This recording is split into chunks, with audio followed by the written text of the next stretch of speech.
जी नमस्ते भाई लोग। और बताइएगा जनाब, कैसे हो सब लोग? बढ़िया, मज़े में। देखिएगा जनाब, आज से हम आपका फाउंडेशन बैच स्टार्ट कर रहे हैं, जो आपके लिए बिल्कुल फ्री रहेगा। ठीक है भाई। हाँ, जिस बैच के आप 1000 रुपये, 2000 रुपये, 2500 रुपये देते हो आप ऑनलाइन क्लास में, तो ये आपके लिए बिल्कुल फ्री रहेगा और फुल एचडी में रहेगा, और कंटेंट भी अच्छी तरीके से आपके सामने रखा गया है। उम्मीद है आपको पसंद आया होगा। हाँ बेटा, हम इंडिया के लोग हैं भाई, फ्री का भंडारा ही नहीं छोड़ते हैं, तो फ्री की क्लास कहाँ से छोड़ेंगे हम? और मैं तो कहता हूँ छोड़नी भी नहीं चाहिए। ठीक है भाई। हाँ भाई, तो ये बिल्कुल आपके फ्री भी नहीं रहेगा। फ्री का मतलब है बेटा, आपको इसको लाइक और शेयर करना पड़ेगा। ठीक है भाई, इससे ज़्यादा हमारी कुछ डिमांड नहीं है। देखिएगा जनाब, हम चलते हैं। आपका पहला है चैप्टर है नंबर सिस्टम, संख्या पद्धति। तो नंबर सिस्टम को जानने से पहले हम संख्या के बारे में जान लेते हैं एक बार। ठीक है भाई, संख्याएं कितनी प्रकार की होती है, क्या क्या होती है? देखो बेटा, आपके सामने संख्याएं दो प्रकार की होती है, एक तो रियल नंबर और एक वास्तविक संख्या और एक काल्पनिक संख्या। ठीक है भाई, रियल नंबर और इमेजरी नंबर। देख रहे हो आप? वास्तविक संख्या और काल्पनिक संख्या। अब देखो, देखिए वास्तविक संख्या नाम से स्पष्ट है बेटा, रियल मतलब वास्तव में, हकीकत में। वा इमेजरी काल्पनिक, इमेजिन करते हो ना आप, कल्पना में सोचते हो। हाँ, ये हो जाती है बेटा काल्पनिक संख्या। जैसे बेटा रियल में आप तो सब कुछ, देखो भाई, इमेजरी कल्पना में आप तो बहुत ख्याल आते हैं आपके, ये भी मेरी, वो भी मेरी, ये पड़ोसन भी मेरी। हाँ भाई, कितने ख्याल आते हैं आपके। तो वो सारे हो थोड़ी ना जाते हैं। जो हो जाते हैं वो क्या हो जाते हैं बेटा, रियल। जो कल्पना के अंदर ही रह जाते हैं बेटा, आप कल्पना में सोच लेते हो आप भगवान से मिल के आ रहे हो, है ना? उस ग्रह पे, मंगल ग्रह पे चले गए, चंद्रयान पे, मतलब चंद्रमा पे उतर गए आप, ये कल्पना में सोच रहे हो आप। ठीक है भाई। हाँ, देखो, वास्तव में अगर कोई संख्या वास्तव में है, रियल में है, तो इसका मतलब क्या है, which can B denoted on the number line, जिन्हें हम संख्या रेखा पर क्या कर सकते हैं बेटा, निरूपित कर सकते हैं। अगर कोई वास्तव में नंबर है तो इसको आप संख्या रेखा पर निरूपित कर सकते हो, क्योंकि नंबरों को आप संख्या रेखा पर निरूपित करते हो।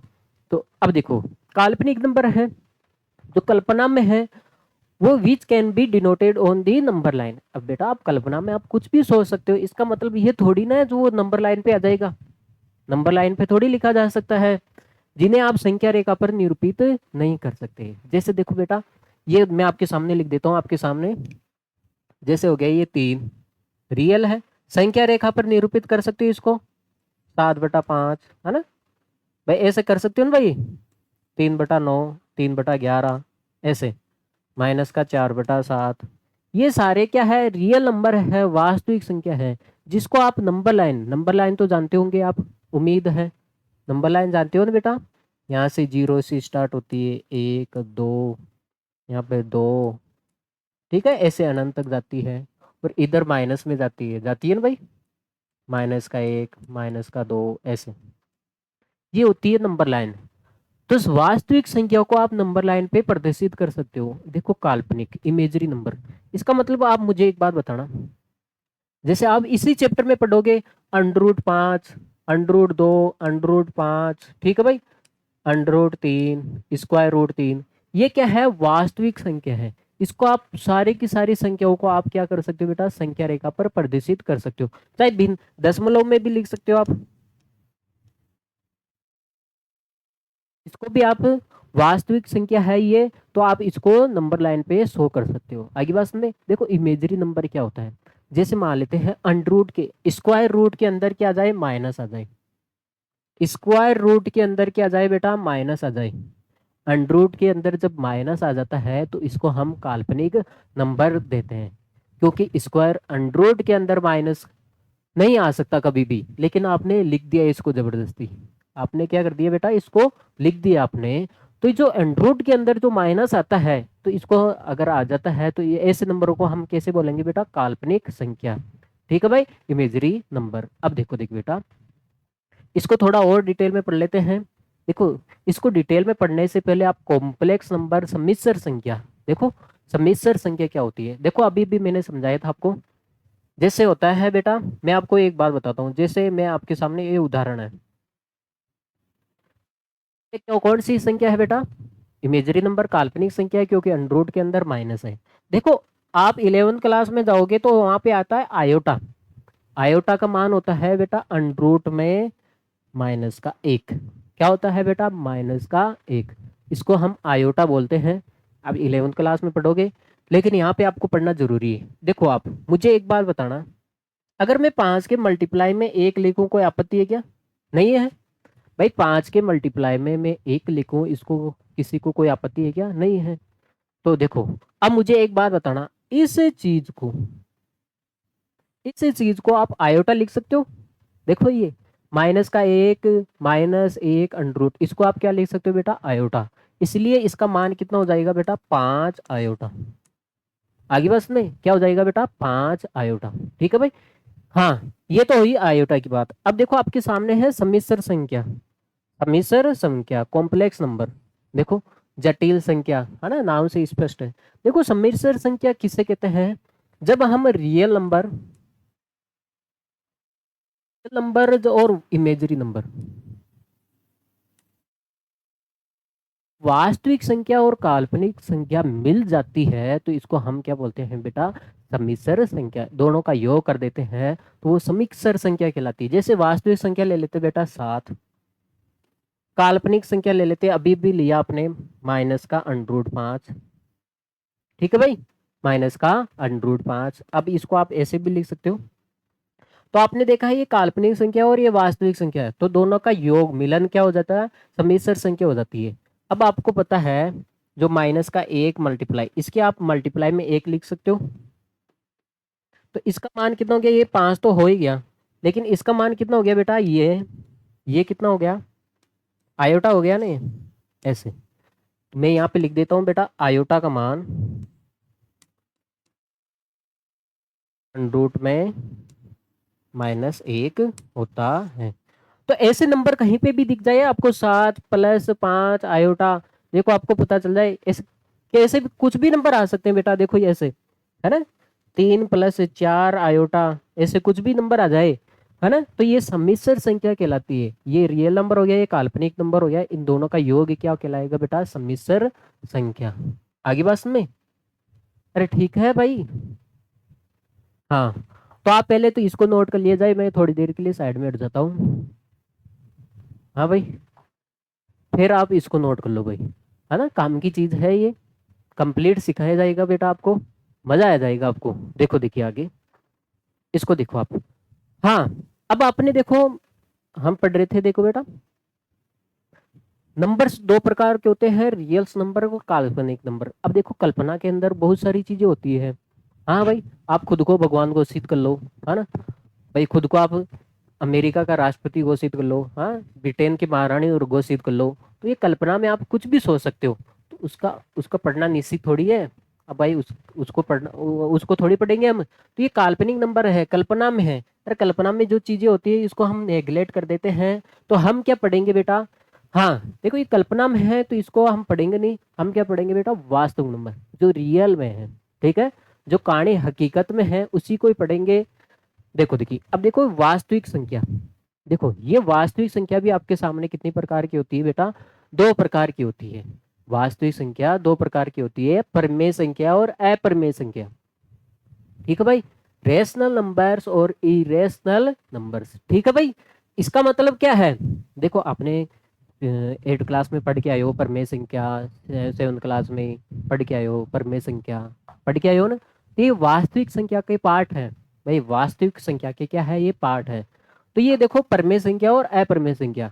तो रियल नंबर 2 टाइप के हो गए आपके सामने, रेशनल नंबर और इरेशनल नंबर्स। देखो परमेय संख्या आपने बचपन में खूब पढ़ा होगा, रटवा दिया होगा आपको तोते की तरह। आपसे पूछ ले परमेय संख्या किसे कहते हैं? वे संख्या जिन्हें हम P/Q के रूप में लिख सकते हैं, परमेय संख्या कहलाती है। आप ऐसे बोलते हो। हाँ हाँ, देखो वही बात है, which can be written in P/Q form, है ना, जहां Q नॉट इक्वल टू 0 है और P और Q क्या है? इंटीजर नंबर है। ये पढ़ेंगे हम, इंटीजर नंबर क्या होता है। वे संख्याएं जिन्हें हम P/Q के रूप में लिख सकते हैं, वे संख्याएं जिसे हम P/Q के रूप में लिख सकते हैं, ठीक है, परमेय संख्या कहलाती है। और Q 0 के बराबर नहीं होता है, और P और Q क्या है? यहाँ पे पूर्णांक संख्या है। अब देखो देखिए बेटा, ये परमेय है और ये क्या है? अप्रमेय। इसका मतलब यही तो हो गया, परमेय के आगे अ लगा दिया इसने, है तो लगाया। इसका मतलब समझे क्या आप? परिमेय संख्या को आप p अपॉन क्यू के रूप में लिख सकते हो। इसका मतलब अपरिमेय संख्या है, इसका मतलब क्या हो गया, इसको आप p अपॉन क्यू के रूप में नहीं लिख सकते। आगे बस में इसका मतलब ये हो गया ना, देखो which can be written in P Y Q form में, वे संख्या है जिन्हें p अपॉन क्यू के रूप में नहीं लिखा जा सके, अपरिमेय संख्या कहलाती है। आगे बस में, और आगे बस में अब मुझे कोई बताएगा, आपने तो बोल तो दिया भाई परमेय संख्या को हम p अपॉन क्यू के रूप में लिख सकते हैं, अप्रमेय संख्या को हम p अपॉन क्यू के रूप में नहीं लिख सकते हैं। क्यों नहीं लिख सकते हैं? इसको हम क्यों लिख सकते हैं, मुझे कारण बताओ आप लोग। इस ये परमेय संख्या को हम p अपॉन क्यू के रूप में क्यों लिख सकते हैं, और इस बेचारे को हम p अपॉन क्यू के रूप में क्यों नहीं लिख सकते? बेटा इसने कौन सा महान काम कर दिया जो हम इसको p अपॉन क्यू के रूप में लिख रहे हैं, और इस बेचारे ने कौन सा पाप कर दिया, कौन सा कांड कर दिया जो आप इसको p अपॉन क्यू के रूप में नहीं लिख रहे हो? बताओ जरा। याद है यार, कहीं ऐसा तो नहीं है? हाँ भाई, ये शादीशुदा आदमी है, इसलिए समाज में इज्जत है, इसलिए हम इसको p अपॉन क्यू के रूप में लिख सकते हैं। ये बेरोजगार आदमी है बेचारा, इसलिए हम इसको p अपॉन क्यू के रूप में नहीं लिख सकते। कहीं ये तो कारण नहीं है? हाँ भाई, हो सकता है क्या? देखो देखिए बेटा, इसका कारण जानने के से पहले हम पढ़ेंगे दशमलव संख्या, क्योंकि दशमलव संख्या में ही आपके इसका आंसर मिलेगा। ठीक है भाई, डेसिमल नंबर पढ़ा होगा आपने बचपन में। दशमलव संख्या देखो आपके सामने ये 3 प्रकार की है, शांत दशमलव, अशांत आवर्ती दशमलव और अशांत अनावर्ती दशमलव। Terminating decimal, non terminating and repeating decimal, non terminating and non repeating decimal. देखो देखिए बेटा, मैं आपको समझाता हूँ। शांत दशमलव, शांत जानते हो क्या? मेरी तरह शांत आदमी जो थोड़ी दूर चलता है और रुक जाता है, थकान आ जाती है। हाँ भाई, आप तो जवान हो। हाँ देखो, इसका मतलब आपने कहीं ना कहीं देखा होगा, जैसे मान लेते हैं हम एक में अगर 2 का भाग लगाएं, आपको पता है एक में 2 का भाग नहीं जाता, तो हम क्या लगाएंगे? 0 पॉइंट। 0 पॉइंट लगाते हैं, यहाँ पे क्या लग जाएगा बेटा? 0 लग जाएगा, तो 10 हो गया। 10 में 2 का भाग कितनी बार जाएगा बेटा? 5 बारी जाएगा ना भाई? अरे जाएगा। अब मुझे एक बात बताना, हाँ ये 0.5 है। अब मुझे एक बात बताओ, अगर मैं इसका पॉइंट हटाऊं तो नीचे कितना जाएगा बेटा? 10 आ जाएगा, क्योंकि पॉइंट के बाद में एक अंक है तो एक जीरो। आपके सामने हो गया बेटा 5/10। इसको आप काटोगे, 5 से कट रहा है ना ऊपर नीचे, 5 एकम 5, 5 दूनी 10। तो आपने देखा फिर से वही संख्या आएगी, 1/2 था, फिर से 1/2 आ गया। अब मैं आपको जो समझाने की कोशिश कर रहा हूँ वो समझो आप। ठीक है भाई, शांत दशमलव इसका मतलब क्या हो गया? जैसे मैंने आपके सामने अभी भी लिखा है 0.5। देखो ये पॉइंट के बाद में एक ही कदम चला और रुक गया, पॉइंट के बाद में एक ही कदम चला और रुक गया। ठीक है भाई, अब मुझे एक बात बताओ, इसका पॉइंट हटाऊं मैं? इसका पॉइंट हटाएंगे तो कितना जाएगा बेटा? 5/10 आ जाएगा। इसको हम ऊपर नीचे काटेंगे तो कितना जाएगा बेटा? 1/2। जैसे मान लेते हैं आपके सामने है ये पॉइंट के बाद में 2 ही कदम चला, वो पॉइंट के बाद में 1 कदम चला, ये पॉइंट के बाद में 2 कदम चला। अब बेटा इसका पॉइंट हटाएंगे, जब इसका पॉइंट हटाएंगे, देखो बेटा ये 0 पॉइंट था, आएंगे पॉइंट के बाद में कितने डिजिट है बेटा? 2 अंक है, तो 2 जीरो आ जाएगा, 2 जीरो का मतलब 100 आ जाएगा। इसका आंसर कितना आया बेटा? 73/100। आगे बस में, अब जैसे मान लेते हैं आपके सामने ये है, पॉइंट के बाद में 4 कदम चला, कितने कदम चला बेटा? 4 कदम चला। अब इसका आप पॉइंट हटो, अगर इसका हम पॉइंट हटाने गए, ये था 0.4787। इसका हम पॉइंट हटाएंगे तो पॉइंट के बाद में कितने अंक है बेटा? 4 अंक है, तो 4 जीरो आ जाएगा। आगे बस में, तो आपके सामने होया बेटा 4787/10,000। तो आपने देखा है ये बेचारा शांत दशमलव है बेटा, ये पॉइंट के बाद में 1 कदम चलेगा, 2 कदम चलेगा, 5 कदम चलेगा, 10 कदम चलेगा, 20 कदम चलेगा, 100 कदम चलेगा, 1000 कदम चलेगा, लेकिन रुकेगा जरूर। लेकिन क्या होगा बेटा? रुकेगा जरूर। तो ऐसा दशमलव जो थोड़ी दूर चलने के बाद क्या हो जाए बेटा? शांत हो जाए। शांत होगा मतलब रुकेगा जरूर, चाहे कितनी दूर ही चले। भाई मशीन तो है नहीं, आदमी है, आदमी भाई चलते चलते रुकेगा तो सही ना। तो ये हो गया बेटा शांत दशमलव हो गया। ठीक है भाई, तो आपने देखा है शांत दशमलव था ये बेचारा, ये शांत दशमलव था, ये भी शांत दशमलव था और ये भी शांत दशमलव था। तो शांत दशमलव को आपने पी अपॉन क्यू के रूप में लिख दिया। देखो पी बटा क्यू, पी बटा क्यू, पी बटा क्यू। आपने देखा ना शांत दशमलव को आपने पी अपॉन क्यू के रूप में लिख दिया। तो मैं यहाँ पे लिख दूं बेटा पी अपॉन क्यू, इसको आपने पी अपॉन क्यू के रूप में लिख दिया। आगे बात समझ, अरे इतनी सी आगे बात समझ। अब देखो बेटा अशांत अनावर्ती दशमलव, अशांत का मतलब हो गया कभी रुकने वाला नहीं, शांत का मतलब हो गया रुकने वाला, अशांत का मतलब हो गया कभी रुकने वाला नहीं। लेकिन आवर्ती का मतलब क्या हो गया, रिपीटिंग, मतलब रिपीट होगा। क्या होगा बेटा, रिपीट होगा। अब मुझे एक बात बताना बेटा, अगर आप एक में तीन का भाग लगाते हैं, एक में तीन का भाग लगाओ कितनी बार जाएगा, जाएगा नहीं। तो हम क्या लगाएंगे बेटा, 0 पॉइंट, 0 पॉइंट लगाते हैं यहाँ पे कितना हो जाएगा बेटा, 10 हो जाएगा ना। 10 में कितनी बार जाएगा, 3 बारी, 3 का 9, भाई 3 जा कितना हो गया, 9 हो गया, 3 का 9 हो गया, कितना बच गया बेटा, 1 बच गया। अब देखो पॉइंट तो लगा हुआ है, ऑटोमेटिक 0 हो जाएगा, फिर 10 हो गया, 10 में फिर कितनी बार जाएगा बेटा, 3 बार ही भाग जाएगा, 9 बार, 9 आ गया ना। अब फिर 1 बच गया, फिर 10 हो गया, फिर कितनी बार जाएगा बेटा, 9, फिर 10 हो गया। ऐसे ये कहाँ तक जाएगा बेटा, अनंत तक जाएगा। कहाँ तक जाएगा बेटा, अनंत तक जाएगा। अरे बेटा भाग लगाना नहीं आता क्या आपको, देखो एक में भाग नहीं जाता तो हमने 0 पॉइंट लगा दिया। क्या लगा दिया बेटा, हमने 0 पॉइंट लगा दिया। ठीक है, तो यहाँ पे हो गया बेटा 10, कितना हो गया बेटा, 10 हो गया। 10 में 3 का भाग 3 बार ही जाएगा, कितनी बार जाएगा, 3 का 9, 3 जा 9, कितना बच गया, 1, 1 बच गया। अरे 1 बच गया, अब पॉइंट तो लगाया हुआ है तो 0 पॉइंट लगाने की जरूरत ही नहीं है। तो 1 बच गया तो फिर 10 हो गया, फिर 3 बार ही चल गया, फिर 1 बच गया, फिर 10 हो गया। तो ऐसे जाएगा बेटा, ठीक है भाई, अनंत बार ही जाएगा, कभी रुकेगा ही नहीं। है तो ये क्या होगा बेटा, ऐसा दशमलव है जो अशांत है, कभी रुक रहा बेटा। एक में तीन का भाग लगाओगे तो ये अनंत बार ही जाएगा, 0.333333 बोलते जो आप बूढ़े हो जाओगे, लेकिन ये नहीं रुकेगा। आगे बात में, तो ऐसा दशमलव है, देखो ये कभी ना रुकने वाला है, अशांत है, लेकिन ये आवर्ती रिपीट हो रहा है। देखो ये बार बार रिपीट हो रहा है, 333 क्या आ रहा है, ये जो 3 है ना बार बार आ रहा है। अरे बेटा ये 3 क्या है, बेटा बार बार आ रहा है। क्या हो रहा है, ये 3 बार बार आ रहा है, इसलिए हम इसके ऊपर क्या लगा देते हैं, बार लगा देते हैं, है ना, इसको बार बोलते हैं। जो नंबर बार बार आता है तो उसके ऊपर हम क्या लगा देते हैं बेटा, बार लगा देते हैं। अब पॉइंट तो हटाना आता है आपको, अगर पॉइंट के बाद में एक डिजिट है तो 1 0 आ गया, पॉइंट के बाद में 2 डिजिट है तो 2 0 आ गया, पॉइंट के बाद में 4 डिजिट है तो 4 0 आ गया।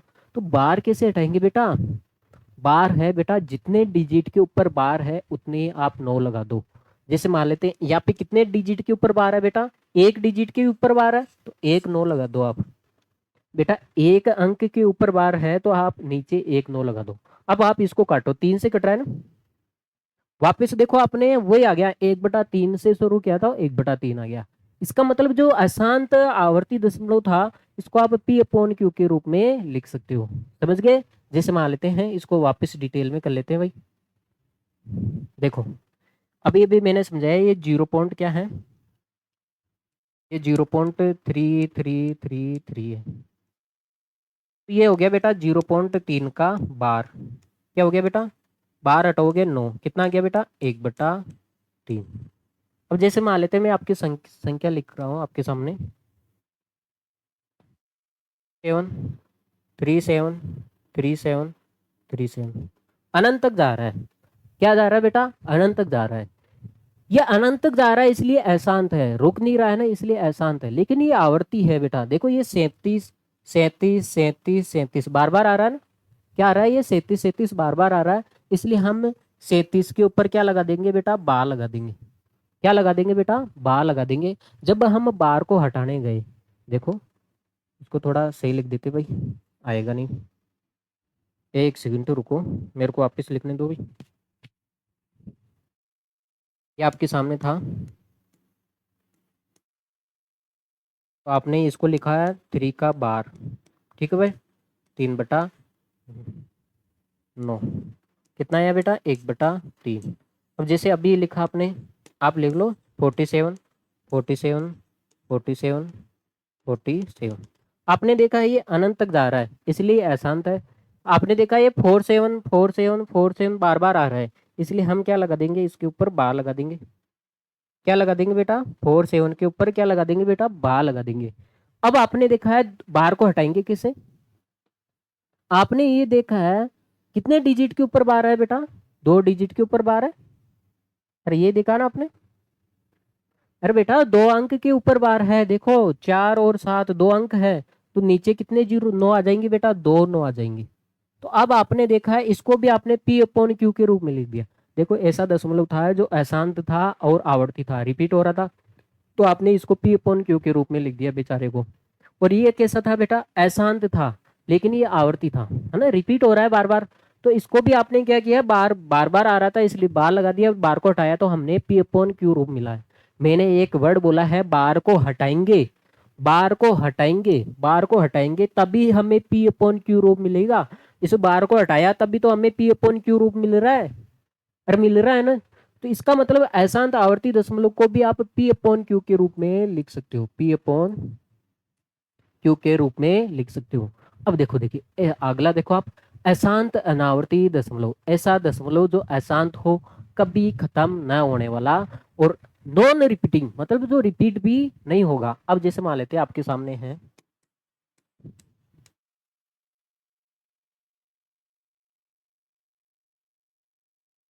देखो ये अनंत तक जा रहा है, ये कहाँ तक जा रहा है बेटा, अनंत तक जा रहा है, इसलिए अशांत हो गया। अब मुझे एक बात बताओ, यहाँ पे तो ये 3 बार बार आ रहा था, यहाँ पे 47 47 47 47 47 47 47 बार बार आ रहा था।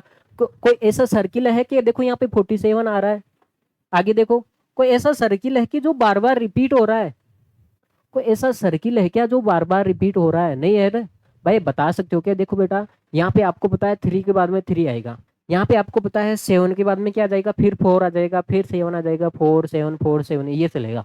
क्या आप इसमें बता सकते हो इस 7 के आगे क्या आएगा, अरे बेटा आप बता सकते हो क्या इस 7 के आगे क्या आएगा, आप ऐसे नहीं बोल सकते हो भाई 6 आएगा, हाँ थोड़ी आएगा। क्योंकि देखो यहाँ पे 4 के बाद में 7 आ रहा है, तो यहाँ पे देखो 4 के बाद में 7 आना चाहिए, यहाँ पे तो 3 आ रहा है। भाई मतलब यहाँ पे कोई भी नंबर रिपीट नहीं हो रहे हैं, कोई भी नंबर बार बार नहीं आ रहा है, कोई भी जब नंबर कोई भी नंबर बार बार नहीं आ रहा है तो क्या बताओ इस पे ऊपर बार लगा सकते हो क्या। देखो यहाँ पे 47 47 बार बार आ रहा था, इसलिए हमने इसके ऊपर बार लगा दिया, लगा दिया। यहाँ पे कोई नंबर बार बार आ ही नहीं रहा है, तो क्या इसके ऊपर आप बार लगा सकते हो क्या, किसी नंबर के ऊपर आप नहीं लगा सकते। अरे किसी के ऊपर बार लगा सकते हो क्या, नहीं लगा सकते। बार कब लगाया जाता है, जब कोई नंबर बार बार आता है तब बार लगाया जाता है। तो आपके सामने है यहाँ पे कोई भी नंबर बार बार नहीं आ रहा है, इसलिए हम इसके ऊपर बार नहीं लगा सकते। जब नहीं लगाएंगे, जब बार को हटाएंगे तभी तो हमें पी अपॉन क्यू रूप मिलेगा, जब हम बार को हटाएंगे तभी तो हमें पी अपॉन क्यू रूप मिलेगा भाई। और जब इसमें बार लगा ही नहीं सकते हो तो हटाओगे क्या खाक, जब भाई बेटा जब आप इसके ऊपर बार लगा ही नहीं सकते हो तो हटाओगे किसको, ठीक है भाई। जब हटाओगे तभी तो पी अपॉन क्यू रूप मिलेगा। तो आप मुझे एक बात बताओ, जब इसमें बार लगा ही नहीं सकते हो तो आप हटा भी नहीं सकते हो, जब हटाओगे नहीं तो हमें पी अपॉन क्यू रूप नहीं मिलेगा। इसका मतलब है इसको हम पी अपॉन क्यू रूप में नहीं लिख सकते भाई, इसको हम पी अपॉन क्यू के रूप में नहीं लिख सकते। अब देखो, देखिए अभी अभी पढ़ा है, परमेय संख्या किसे कहते हैं, वे संख्या जिसे हम पी अपॉन क्यू के रूप में लिख सकते हैं। अपरमेय संख्या वे संख्या जिसे हम पी अपॉन क्यू के रूप में नहीं लिख सकते। इसका मतलब क्या है, वे संख्या जिसको हम पी अपॉन क्यू के रूप में लिख सकते हैं, तो ये परमेय संख्या हो गई, परमेय संख्या। और ये कौन सी संख्या होगी बेटा, अपरमेय संख्या, अपरमेय संख्या। आगे बस में मैंने बताया था ना इस बेचारे ने कौन सा कांड कर दिया, तो इसने ये कांड कर दिया क्योंकि इसका जो दशमलव प्रसार है बेटा, जो इसका दशमलव प्रसार है वो कैसा है, अशांत अनावर्ती है। आगे बस में, इसलिए आप इसको पी अपॉन क्यू के रूप में नहीं लिख सकते। जिसको हम पी अपॉन क्यू के रूप में नहीं लिख सकते वो अपरमेय संख्या कहलाती है। अब परमेय संख्या को हम पी अपॉन क्यू के रूप में क्यों लिख सकते हैं, क्योंकि परमेय संख्या का दशमलव प्रसार कैसा होता है बेटा, शांत होता है, एक तो शांत होता है और कैसा होता है, अशांत आवर्ती होता है। आगे बस में शांत और अशांत आवर्ती होता है, याद रखोगे, कान खोल के सुन लो आप लोग। परमेय संख्या का दशमलव प्रसार कैसा होता है? शांत और अशांत आवर्ती होता है। और अपरमेय संख्या का दशमलव प्रसार कैसा होता है? अशांत अनावर्ती दशमलव होता है। अब तो कारण बता दोगे? कोई आपसे आके पूछ ले, वहां पे मेरी नाक मत कटवा देना, है ना। आपसे आके पूछ ले भाई अपरिमेय संख्या को हम पी अपॉन क्यू के रूप में क्यों नहीं लिख सकते, क्या कारण हो गया? तो आप बताओगे भाई इसका दशमलव प्रसार कैसा होता है? अशांत अनावर्ती होता है, इसलिए हम इसको नहीं लिख सकते। परिमेय संख्या को क्यों लिख सकते हो? क्योंकि इसका दशमलव प्रसार शांत और अशांत आवर्ती होता है। ठीक है भाई। अब देखो आप तो रट्टी रट्टी परिभाषा बोलते हो हमेशा। परिमेय संख्या किसे कहते हैं? जिसको हम पी अपॉन क्यू के रूप में लिख सकते हैं। आज के बाद ये परिभाषा मत बोल देना, टांगे तोड़ दूंगा मैं। देखो ये परिभाषा है पूरी डिटेल में। देखो परिमेय संख्या अभी भी बताया था मैंने, अभी भी बताया था आपको, वे संख्या जिसका दशमलव प्रसार कैसा हो बेटा? शांत हो, या तो शांत हो या अशांत हो।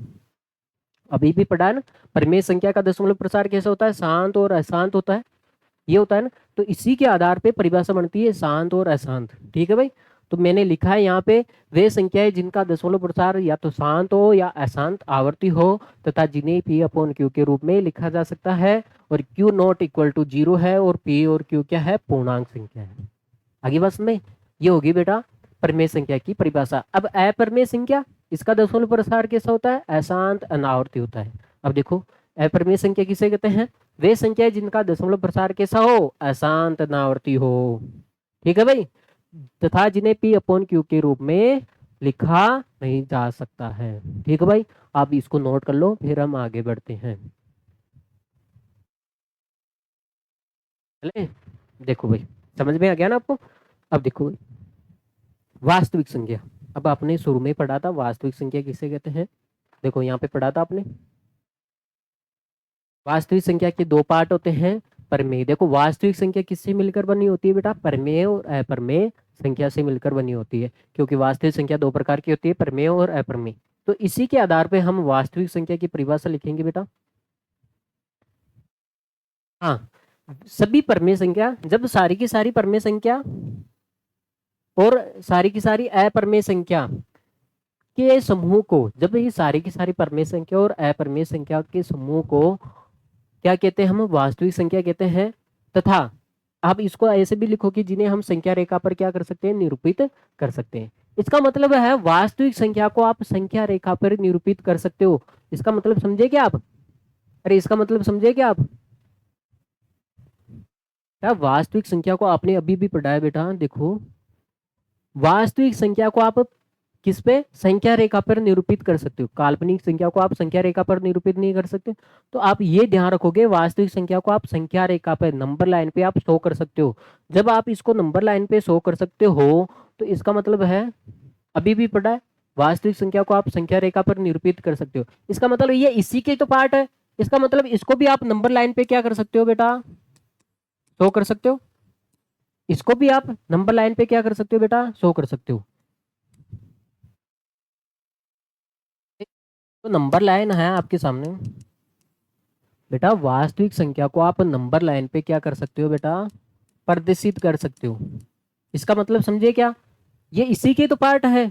अरे ये इसी के ही तो पार्ट है। इसका मतलब परमेय संख्या को तो आप देखो 8 क्लास में खूब प्रदर्शित करके आए हो। आपको बोला गया है 5/7 को संख्या रेखा पर प्रदर्शित करो, पढ़ा है ना आपने। इसका मतलब परमेय संख्या को आप संख्या रेखा पर प्रदर्शित कर सकते हो, और अपरमेय संख्या को भी आप संख्या रेखा पर प्रदर्शित कर सकते हो। अपरमेय संख्या देखो √2, √3 और √5, ये सारी की सारी अपरमेय संख्या होती है। तो इसको हम संख्या रेखा पर प्रदर्शित करना इसी चैप्टर में सीखेंगे। ठीक है भाई। तो ये बोला है इसने, बोला है बेटा वास्तविक संख्या जो परमेय और अप्रमेय संख्या से मिलकर बनी होती है, और जिन्हें हम संख्या रेखा पर क्या कर सकते हैं? निरूपित कर सकते हैं भाई। ठीक है भाई। अब आप इसको नोट कर लिए जाए, फिर हम आगे चलते हैं। चलेगा? इंतजार तो है ही नहीं भाई। देखो देखिए बेटा, अब शांत दशमलव और अशांत आवर्ती दशमलव, इसको थोड़ा डिटेल में पढ़ेंगे क्या होता है। हम कैसे पता करेंगे ये शांत दशमलव है या अशांत दशमलव है? अब मुझे एक बात बताना, मुझे ये परिभाषा तो मैं अब बाद की बात बताऊंगा। देखो आप ऐसे चालो, ठीक है। आप देखो ये परमेय संख्या है। परमेय संख्या क्या होती है? पी अपॉन क्यू के रूप में, संख्या पी अपॉन क्यू के रूप में होती है बेटा। ये दोनों दशमलव क्यों पढ़ रहे हैं, उसको क्यों छोड़ रहे हैं, क्योंकि शांत और अशांत आवर्ती दशमलव को आप पी अपॉन क्यू के रूप में लिख सकते हो। भाई इसको भी आप पी अपॉन क्यू के रूप में लिख सकते हो शांत दशमलव को, और इसको भी आप पी अपॉन क्यू के रूप में लिख सकते हो, इसलिए हम इन दोनों के बारे में पढ़ रहे हैं। परिमेय संख्या में पी अपॉन क्यू में क्यू क्या अभाज्य गुणनखंड जो नीचे आएगा, क्यू का अभाज्य गुणनखंड 2 की घात में हो या फिर 5 की घात में हो या 2 और 5 की घात के रूप में हो, तो उनका दशमलव प्रसार कैसा होगा, शांत होगा। देखो मैं आपको अभी बताता हूँ। जैसे मान लेते हैं बेटा आपको 25 में भाग लगाना है 4 का, चलो हम 2 का ही लगा लेते हैं। 25 में आपको 2 का भाग लगाना है, कितनी बार जाएगा बेटा, 2 का भाग लगाना है, कितनी बार गया बेटा, 24 और ये हो गया 12.5 हो गया बेटा, हो गया ना। अब मुझे एक बात बताना, 25 में मैं अगर 4 का भाग लगाऊं, भाई 4 छंग 24, 1 बच गया, ठीक है भाई, पॉइंट लग गया, 10 हो गया, 4 10 हो गया ना, 4 दूनी 8, 2 बच गया, 4 पंजे 20, ये हो गया भाई। अब मुझे एक बात बताना, 25 में अगर मैं 8 का भाग लगा दूं, भाई 8 दूनी 8 दिया कितना हो गया भाई 24, 1 बच गया, पॉइंट लगा दिया, 10 हो गया, ठीक है भाई, 10 हो गया, 8 एकम 8, फिर 2 बच गया, 20 हो गया, है ना, 8 दूनी 16 और 8 पंजो 40। तो आपने क्या देखा है, इसका दशमलव प्रसार क्या आ रहा है, शांत आ रहा है, इसमें पूरा पूरा भाग जा रहा है बेटा, पूरा कंप्लीटली भाग जा रहा है। देखो आगे जा रहा है क्या, कंप्लीट खत्म हो गया ये, देखो ये पॉइंट के बाद में 1 कदम चला खत्म हो गया, पॉइंट के बाद में 2 कदम चला खत्म हो गया, पॉइंट के बाद में 3 कदम चला और रुक गया आगे बस में। तो इसका मतलब समझे कि आपने कुछ नोटिस किया क्या, ये खत्म क्यों हो रहा है, इसका दशमलव प्रसार शांत क्यों आ रहा है। तो आपने देखा है ये, इसको गौर करो, ये 2 का इस 2 की पावर 1 है, और ये क्या है बेटा 2 की पावर 2 है, और ये क्या है बेटा 2 की पावर 3 है। इसका मतलब क्या है, अगर नीचे पी अपॉन क्यू है, पी अपॉन क्यू है, अगर ये क्यू, अगर ये क्यू 2 की घात में आ जाए, अगर ये क्यू 2 की घात में आ जाए, अगर Q का अभाज्य गुणनखंड, देखो साफ साफ लिखा है परिमेय संख्या में P अपॉन Q में Q का अभाज्य गुणनखंड, Q का अभाज्य गुणनखंड 2 की घात की रूप का हो, तो उसका दशमलव प्रसार कैसा होता है बेटा, शांत होता है। देखो ये 2 की घात का रूप का है, ये भी 2 की घात है, 4 को क्या लिख सकते हो 2 का स्क्वायर, ये भी 2 की घात ही है, 8 क्या है ये। जैसे मान लेते हैं मैंने बोल दिया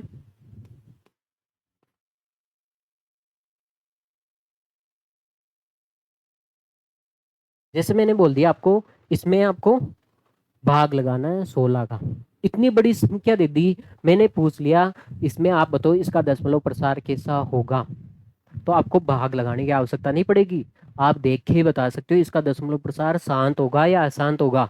अब देखो आपको पता है ये 16 क्या है, 2 की पावर क्या है बेटा 4 है, ये 2 की घात के रूप में लिख दिया, इसको पूरे पूरे कंप्लीट को 2 की घात के रूप में लिख दिया, इसलिए इसका दशमलव प्रसार कैसा होगा बेटा, शांत होगा आगे बस में। तो इसका दशमलव प्रसार शांत होगा, ठीक है भाई। हाँ अब देखो जब सवाल करेंगे तो और समझ में आ जाएगा। तो ये 2 की पावर का तो आपको मतलब समझ में आ गया होगा, और देखो 5 की पावर क्या है। अब बेटा ये 5 है, इसका देखो आप 5 की पावर, इसको आप देखो 2 की पावर समझ में आ गया आपको, 5 की पावर भी पढ़ लेते हैं ये क्या होता है। बेटा आप किसी में भी भाग लगो, जैसे 24 है, 24 में आप 5 का भाग लगाओगे, 5 चौक 20 और 5 अंटा 40, ठीक है भाई। 24 है, 25 का भाग लगा दो, भाग नहीं जाएगा इसमें, भाग जाएगा क्या, नहीं जाएगा, तो आप क्या लगाओगे 0 पॉइंट, कितना हो गया 240 हो गया, 240 हो गया। 25 आटा कितना होता है 200, 25 आटा कितना होता है बेटा 200, 40 बच गया, 25 से कम 25, ठीक है भाई, 15 बच गया, ठीक है भाई, 150 हो गया, 150। तो आपने क्या देखा है, इसका दशमलव प्रसार, आप मुझे एक बात बताना, आप चाहे आप 1000 में भी भाग लगा सकते हो, एक में, अब एक में आप 125 का भाग लगा के देख लो आप, हाँ भाग नहीं जाएगा, 0 पॉइंट लगाते हैं यहाँ पे 0 हो गया भाई, यहाँ पे 0 पॉइंट लगाते हैं यहाँ पे 1 0 लग गया, फिर भी भाग नहीं जा रहा है, फिर क्या करो आप बेटा, यहाँ पे फिर जीरो लगो, यहाँ पे क्या कर देते हैं हम, फिर जीरो लगाते, तो फिर यहाँ पे क्या हो गया, 100 हो गया, फिर जीरो, देखो 100 में भी नहीं जाता है, फिर जीरो लगा दो आप, फिर यहाँ पे क्या हो गया, 1000 हो गया। अब आपको पता है 1000 में 125 का भाग 8 बार ही जाता है पूरा पूरा, अरे 8 बार ही जाता है ना पूरा पूरा, जाता है। तो इसका मतलब समझे क्या आप, कुछ नोटिस किया है क्या आपने, नोटिस करने की बात है। तो आपने देखा है 5, ये 5 क्या है, ये 5 की पावर 1 है, ये 25 क्या है बेटा, 5 का स्क्वायर है, ये 125 क्या है बेटा, 5 का क्यूब है। तो आपने देखा है जो P अपॉन क्यू आ रहा है, अगर Q यहाँ पे जो P अपॉन क्यू आ रहा है बेटा, यहाँ पे जो Q है ये 5, देखो अभी भी पढ़ा, या तो 2 की घात में हो या फिर किसकी घात में हो, 5 की घात में हो, या तो पूरा पूरा 2 की घात में होना चाहिए या फिर 5 की घात के रूप में होना चाहिए। अगर P को आप 2 की घात के रूप में लिख देते हो या पूरा पूरा कंप्लीटली 5 की पावर के रूप में लिख देते हो, तो आप इसका दशमलव प्रसार कैसा होता है, शांत होता है। आगे बात में, जैसे मैं मान लेते हैं मैंने आपके सामने ये संख्या है, बोल दिया ये 625 का भाग लगो, 625 का भाग लगो। अब आपको पता चल गया होगा ये 625 क्या है, ये 5 की पावर क्या है, 4 है, 5 की पावर क्या है बेटा, 4 है। चाहे आप इसका अभाज्य गुणनखंड निकाल सकते हो ऐसे, 625 का 5 का भाग जाएगा 125, 5 का भाग जाएगा 25, 5 का भाग जाएगा 5, फिर 5 का भाग जाएगा 1। तो ये 5 कितनी बार आ रहा है बेटा, 4 बार ही आ रहा है। ये 5 कितनी बार आ रहा है, 4 बार आ रहा है ना, तो इसलिए 5 की घात 4 है। तो इसने बोला है आपको भाग नहीं लगाना है, आपको ऐसे नहीं भाई आड़ू बुद्धि की तरह आप इसमें भाग लगाने लग जाओ। ये संख्या है, आप क्या, आपको 625 का टेबल आता है क्या, पहाड़ा आता है क्या, नहीं आता ना, तो आपको भाग नहीं लगाना है। अब आप इसको पहचानो, इसने बोला है क्यू का आप अभाज्य गुणनखंड निकालो, तो हमने क्यू का अभाज्य गुणनखंड निकाला, तो आपने देखा है ये 5 की घात क्या होगी, 4 होगी। इसका मतलब आपने इसको 5 की पावर के रूप में लिख दिया, इसलिए इसका दशमलव प्रसार कैसा है बेटा, शांत है। इसके लिए दशमलव प्रसार कैसा है बेटा, शांत है। ठीक है भाई, देखो देखिए, या तो 2 की घात में होना चाहिए पूरा पूरा कंप्लीट, या 5 की घात में होना चाहिए, या फिर 2 और 5 की पावर में। जैसे मान लेते हैं, आप मुझे एक बात बताओ, अब मुझे एक बात बताना बेटा, आपने ये देखा होगा 10 का भाग लगाना है, और क्या लगाना है, 10 का भाग लगाना है। तो 10 का भाग कैसे लगेगा, 1 0 है तो 1 के बाद में पॉइंट लगा देते हैं, ठीक है। तो इसका आंसर कैसे है, देखो शांति दशमलव आ रहा है। आपने देखा है इसमें 100 का भाग लगाना है, तो 2 0 है तो 2 के बाद में पॉइंट लगा देंगे हम, तो ये आ जाएगा। इसका भी दशमलव प्रसार कैसा आया, शांत आया। ये शांत क्यों आ रहा है, गौर करो, क्योंकि 10 को क्या लिख सकते हो बेटा, ये 10 क्या होता है बेटा, ये 10 होता है 2 गुणा 5, मतलब 2 की पावर 1 और 5 की पावर 1, ये 100। तो देखो नीचे वाली 100 का आप अभाज्य गुणनखंड निकालो बेटा, 100 का आप अभाज्य गुणनखंड लगाओ, 2 का भाग जाएगा 50, 2 का भाग जाएगा बेटा 25, 5 का जाएगा 5, फिर 5 का जाएगा। तो आपने देखा है दो दो दो, दो बार ही आ रहा है, ये जो 100 था इसमें 2 गुणा 5, ये 2 बार ही आ रहा है और 5 भी 2 बार ही आ रहा है। तो आपने देखा है इस 10 को, देखो 10 का अपने अभाज्य गुणनखंड निकाला तो ये 2 और 5 की मल्टीप्लाई में आ रहा है, ये 100 का अभाज्य गुणनखंड निकाला तो ये 2 और 6 5 के मल्टीप्लाई में आ रहा है, 2 और 5 के मल्टीप्लाई में आ रहा है। तो इसका मतलब इसका दशमलव प्रसार कैसा होगा, शांत होगा। अब आपसे पूछ ले कोई, डाल दूं मैं आपको,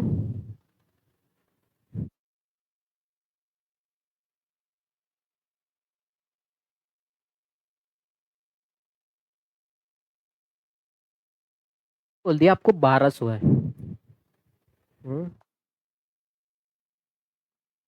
हाँ भाई 1200 आपके सामने, मैंने बोल दिया इसका दशमलव प्रसार कैसा होगा।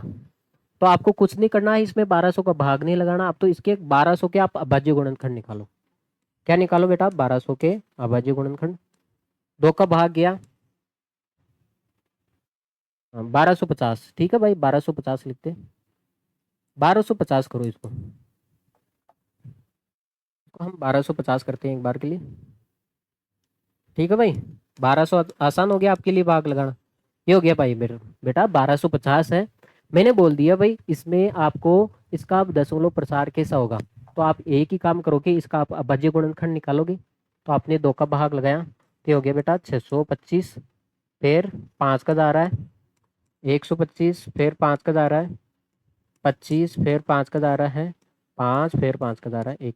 तो आपने देखा है 5 5 तो 4 बार ही आ गया। तो आपने देखा है जो 1250 था 2 की घात 1 है और 5 की पावर कितनी है 5 की पावर 4 है। तो आपने देखा है जो P अपॉन क्यू था P अपॉन क्यू था जो Q का आपने अभाज्य गुणनखंड निकाला है वो 2 की घात और 5 की घात के रूप में आ रहा है, इसलिए इसका दशमलव प्रसार कैसा होगा शांत होगा। आगे बात में अब जैसे देखो आगे बस में अब आप देखो ये तो आगे होगा। अब देखो अशांत आवर्ती दशमलव आवर्ती का मतलब हो गया साफ साफ लिखा है परमेय संख्या, जाहिर सी बात है ये परमेय संख्या है पी अपॉन क्यू के रूप में लिख सकते हो। परमेय संख्या में क्यू का अभाज्य गुणनखंड क्यू का अभाज्य गुणनखंड 2 की घात 5 की घात या 2 और 5 की घात के रूप का नहीं होना चाहिए, इसमें होना चाहिए तो इसमें नहीं होना चाहिए। इसका मतलब कुल मिला के आप तो ये ध्यान रखो क्यू का अभाज्य गुणनखंड 3 का गुणज होना चाहिए। इसका मतलब समझे कि आप जैसे मान लेते हैं, अब मुझे एक बात बताना, दो में आप जैसे हैं एक में आप 6 का भाग लगाते हो कितना आता है, भाग लगाओ जरा। देखो 6 का भाग नहीं जाता है तो आप 0 पॉइंट लगाओगे तो यहाँ पे हो गया 10। ठीक है भाई 6 कम 6 10 हो गया 4 बज गया है ना, 6 का 36 फिर 4 बज गया 40 हो गया फिर 4 देखो ऐसे आएगा इसका। तो आपने देखा है इसका दशमलव प्रसार कैसा अशांत है, लेकिन ये आवर्ती है, ये क्या हो रहा है बेटा बार बार रिपीट हो रहा है। ये जो 6 है ना 6 ये 6 बार बार आ रहा है इसलिए हम 6 के ऊपर क्या लगा देंगे बेटा बार लगा देंगे। तो आपने देखा है इसका दशमलव प्रसार अशांत आवर्ती क्यों आ रहा है, क्या कारण हो गया इसमें। तो आपने देखा इसका क्यू का आप अभाज्य गुणनखंड निकालना एक जरा, 2 का भाग जाएगा 3 3 का जाएगा। तो आपने देखा है इसमें 2 तो आ रहा है, अगर केवल 2 ही आता तो इसका दशमलव प्रसार शांत होगा, या केवल 5 आता तो इसका दशमलव प्रसार शांत होगा, या फिर 2 और 5 आता तब दशमलव प्रसार शांत होगा। लेकिन इसमें ये बाबूजी आ गया है महात्मा 3, क्योंकि 3 ऐसा नंबर है जो नंबर को क्या कर देता है रिपीट करने का काम करता है। अगर किसी के पी अपॉन क्यू में क्यू आ रहा है यहाँ पे क्यू के अभाज्य गुणनखंड में अगर 3 मिल गया, देखो यहाँ पे साफ साफ लिखा है क्यू का अभाज्य गुणनखंड 3 का गुणज होना चाहिए। देखो देखो इसमें 3 मिल गया, ये 3 का गुणज है भाई 6 3 का गुणज है 3 के पहाड़े में आता है, इसका मतलब है ये 3 आ गया। तो 3 आ गया तो 3 ऐसा नंबर है जो नंबर को क्या करता है बेटा बार बार रिपीट करता है, क्या करता है रिपीट करता है। तो इसलिए इसका दशमलव प्रसार कैसा होता है अशांत हो गया। आगे बात में तो शांत को कैसे पहचानोगे, 2 की पावर में आना चाहिए 5 की पावर में आना चाहिए या 2 और 5 की पावर में आना चाहिए, ठीक है तब तो ये शांत हो जाएगा क्यू का अभाज्य गुणनखंड। अशांत कैसे होगा, क्यू का आप अभाज्य गुणनखंड निकालोगे अगर उसमें 3 आ गया तो ये अशांत होगा और आवर्ती होगा रिपीट होगा। ठीक है भाई अब इसको नोट कर लो फिर हम आगे बढ़ते हैं। हाँ क्लास लंबी जाएगी क्यों चिंता करते हो, ये बचपन में पढ़ा होगा पूर्ण संख्या जो माइनस के अनंत से लेके प्लस के अनंत तक जाती है। अब देखो पूर्ण संख्या को इंटीजर पूर्णांक संख्या, देखो पूर्णांक संख्या को आप क्या 2 भागों में बांट सकते हो। ठीक है भाई पूर्णांक संख्या को आप 2 भागों में बांट सकते हो, एक तो सम संख्या और एक कौन सी होगी बेटा विषम संख्या। क्योंकि देखो ये सम संख्या है, देखो 0 2 4 ये सम संख्या है, जो बच गई वो क्या है विषम संख्या, ये विषम संख्या है। इसका मतलब एक सम है एक विषम है, एक सम है और एक विषम है, इसका मतलब इसमें आधी सम है और आधी क्या है विषम है। इसलिए देखो इसको पूर्णांक संख्या को हमने पूर्णांक संख्या को 2 भागों में बांटा है इवन नंबर और ओड नंबर। देखो सम संख्या होगी जो 2 से विभाज्य हो इसको हम सम संख्या कहते हैं, और जो 2 से विभाज्य ना हो जिसमें 2 का पूरा पूरा भाग नहीं जाता है वो विषम संख्या कहलाती है। अब देखो अब इंपॉर्टेंट क्या है इसमें, ये तो हमें भी पता है भाई, सम संख्या किसे कहते हैं जिसमें 2 का पूरा पूरा भाग जाता है, विषम संख्या किसे कहते हैं जिसमें 2 का पूरा पूरा भाग नहीं जाता है।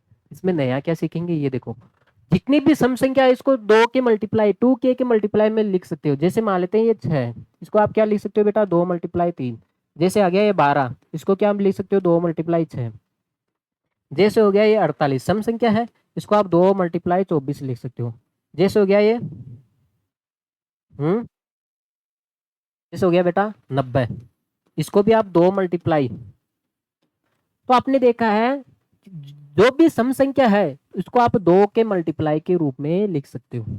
आगे बस में ये हो गया 2 और ये हो गया k कमांड, इसलिए हम इसको 2k के फॉर्म में लिख सकते हैं। इसका मतलब हो गया बेटा 2 मल्टीप्लाई k, 2k का मतलब हो गया बेटा 2 मल्टीप्लाई k के रूप में लिख सकते हैं। आगे बस में तो इसको सभी को 2 के मल्टीप्लाई के रूप में लिख सकते हैं, इसलिए हाँ। अब देखो इसको इसको आप 2k प्लस माइनस 1 के रूप में लिख सकते हो। इसका मतलब समझे क्या, ये 2k प्लस माइनस 1 है, तो इसको आप दो तरीके से लिख सकते हो बेटा। एक तो प्लस 2k प्लस 1 के रूप में, और एक आप इसको लिख सकते हो बेटा 2k माइनस के रूप में। अरे प्लस माइनस है, एक बार प्लस ले लो और एक बार माइनस ले लो। जैसे मान लेते हैं बेटा आपके सामने विषम संख्या है 5, 5 विषम है, इसको आप कैसे लिख सकते हो बेटा, इसको आप लिख सकते हो बेटा 2 मल्टीप्लाई 2 प्लस 1, 2 को 2 से किया 4 और प्लस 1, ठीक है भाई। इसको आप कैसे लिख सकते हो बेटा 2 मल्टीप्लाई 3 माइनस 1, ऐसे भी लिख सकते हो। 2 को 3 से किया 6, 6 में से 1 घटाओगे तो कितना आ जाएगा बेटा 5 आ जाएगा। तो आपने देखा है इसको 2k, देखो ये तो है 2, ये तो है हमारा 2, ये हो गया k।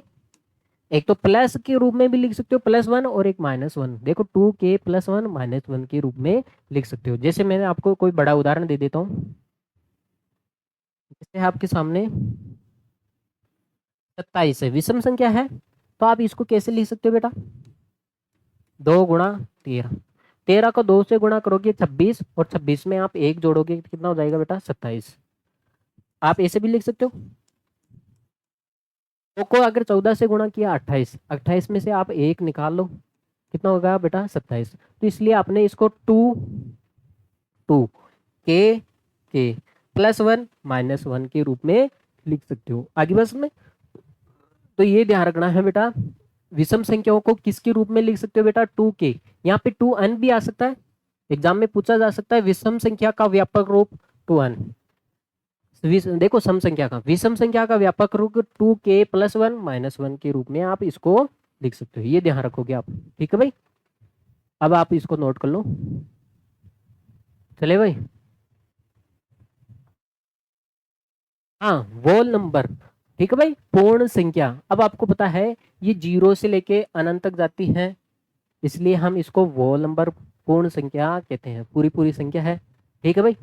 हाँ अब देखो, अब इसका ही पार्ट है प्राकृतिक संख्या, प्राकृतिक संख्या नेचुरल नंबर जो 1 से स्टार्ट होती है। अब सवाल आता है बेटा पूर्ण संख्या को आप प्राकृतिक संख्या कह सकते हो, सवाल आएगा बेटा पूर्ण को आप प्राकृतिक कह सकते हो क्या, आप प्राकृतिक को आप पूर्ण बोल सकते हो क्या, पूर्ण संख्या प्राकृतों को आप पूर्ण संख्या बोल सकते हो क्या, क्योंकि देखो ये बेटा ये जितनी भी आगे की सारी संख्या है ये कौन सी है बेटा प्राकृतिक संख्या है। बेटा ये कौन सी संख्या है प्राकृतिक संख्या है, इसका मतलब पूर्ण संख्या के अंदर प्राकृतिक संख्या आती है। अब बताओ क्या प्राकृतिक संख्या के अंदर पूर्ण संख्या आ सकती है क्या, पूर्ण संख्या होती है बेटा 0 से 1 2 3 अनंत तक।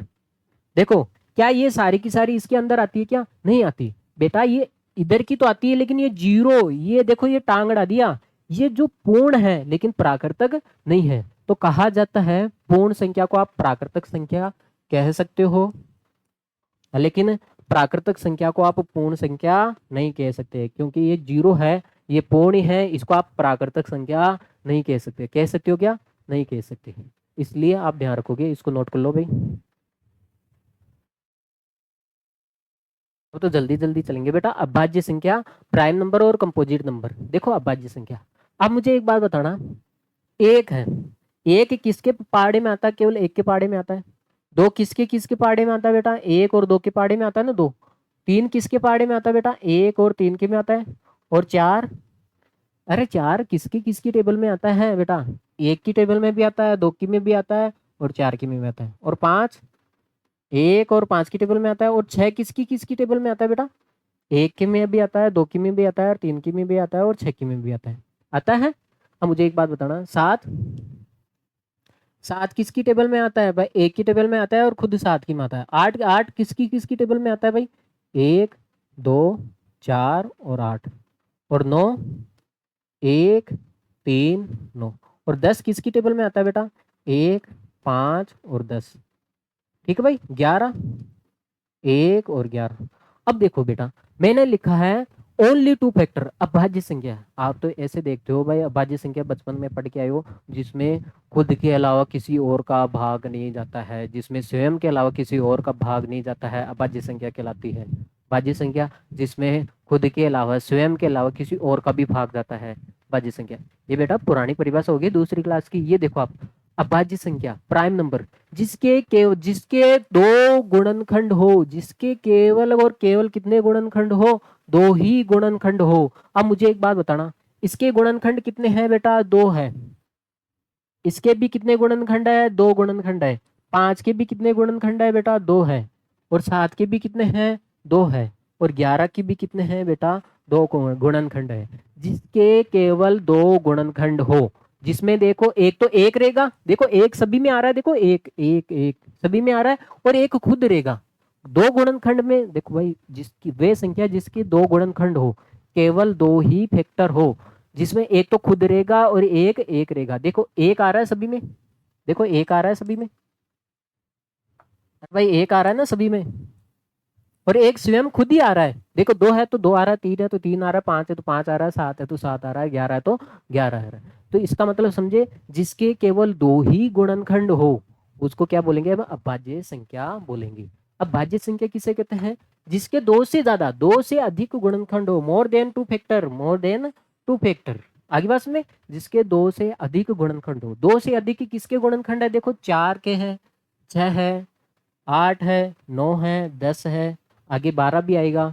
आगे बात में, ये आगे 14 भी है और 15 भी है। जिसके दो से अधिक गुणनखंड हो इसको क्या बोलेंगे हम बेटा? कंपोजिट नंबर, भाज्य संख्या। ठीक है भाई। अब देखो, देखिए अब आप देखो, इसमें नोट करने वाली बात है बेटा, आपने ये देखा है क्या? यहाँ पे नोटिस किया क्या? जितनी भी अभाज्य संख्या है, और बेटा दुनिया में जितनी भी अभाज्य संख्या है, सारी की सारी विषम है। सारी की सारी क्या है? विषम है। इसके आगे जितनी भी अभाज्य संख्या आएगी वो सारी की सारी क्या है? विषम है। केवल एकमात्र ऐसा है जो अभाज्य संख्या के अंदर क्या आ रहा है? सम है। दो, केवल ये दो ऐसा नंबर है। अरे बेटा ये सारी की सारी अभाज्य संख्या है, उसमें केवल दो है वो सम है, और बाकी के सारे प्राणी क्या है? विषम है। आप ऐसे समझो, ये पूरा एक क्या है? एक कंट्री है जिसमें ये सारी औरतें हैं और एक महात्मा है, ये पुरुष है। आगे बात में, अरे समझ में आ गया क्या? हाँ, तो यहाँ पे मैंने लिख दिया है दो। दो केवल सम अभाज्य संख्या है।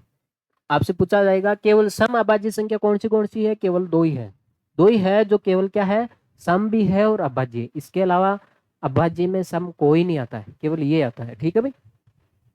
अब देखो, देखिए सवाल पूछा जाता है इसमें, जो भाज्य संख्या है ये कहाँ से स्टार्ट होती है बेटा? 4, 6, 8, 9। देखो, तो इसमें पूछेगा सबसे छोटी संख्या, सबसे छोटी संख्या पूछे तो 4 है, सबसे छोटी संख्या पूछे तो 4 है। लेकिन इसने पूछ लिया सबसे छोटी विषम संख्या। देखो ये सम है, ये भी सम है और ये भी सम है, तो ये होगी विषम संख्या। तो सबसे छोटी विषम भाज्य संख्या कौन सी होती है बेटा? 9 होती है। अब आप इसको नोट कर लो, फिर हम आगे चलते हैं भाई।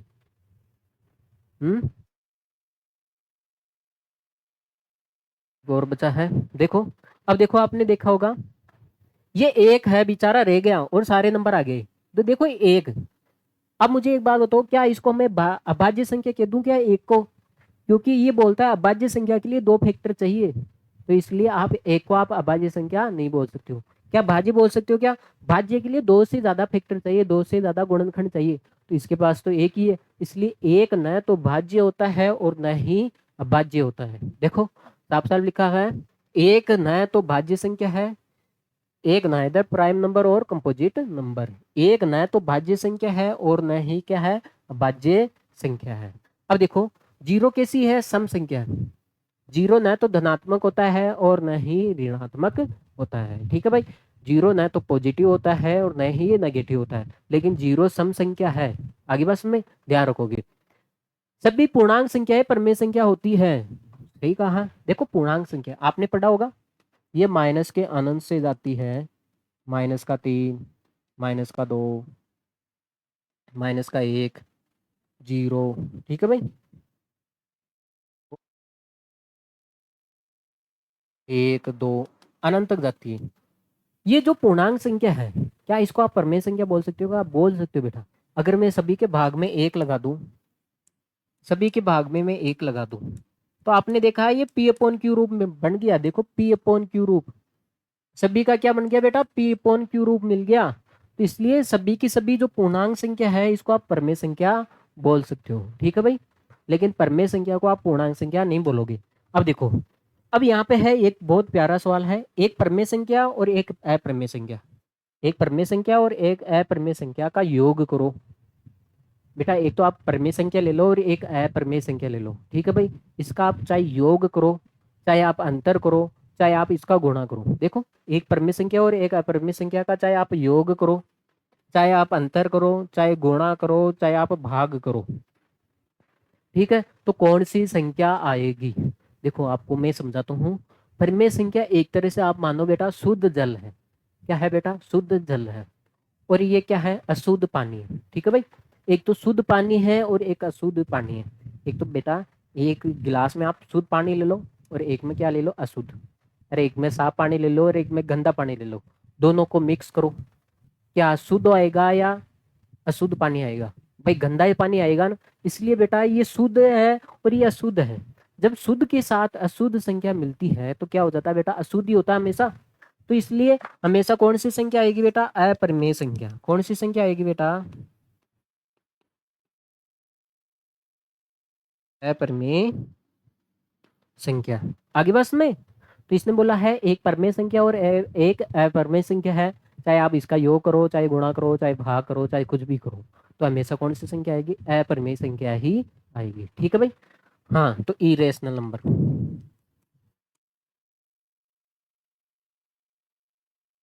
इरेशनल नंबर्स, ठीक है भाई।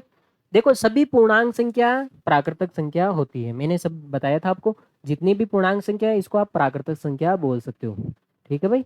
अभी भी बताया थोड़ी देर पहले। देखो ये बहुत प्यारा है। दो के अंतराल पर अभाज्य संख्या की जोड़ी है, केवल एक दुनिया में एक ही मात्र ऐसी जोड़ी है। अभाज्य संख्या देखिए आपने, देखो 2, 3 और 5। देखो ये एकमात्र ऐसी जोड़ी है जिसमें दो दो का अंतर है, देख रहे हो आप। इसके बीच में भी दो का अंतर है और इसके बीच में भी दो का अंतर है।